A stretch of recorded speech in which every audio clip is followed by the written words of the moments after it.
Jaalala dhugaasiif qabdu kan hin dukkaneeffamne, kan hin dhabamu. Jaalala dhugaasiif qabdu siin jira aadaa bara bara, si arguuf halkan bari'an, si dhagahuuf dararaan achi'an. Si wajjin jireenya koo raajeffadha.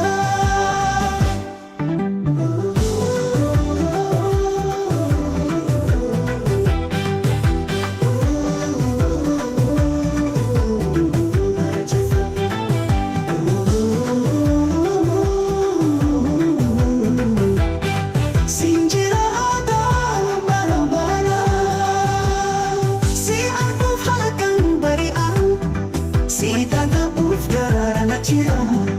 Ati ifa qalbii koo, si wajjin jireenya koo raajeffadha.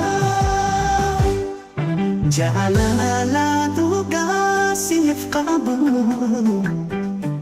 kan hin dukkaneeffamne, kan hin dhabamu. Jaalala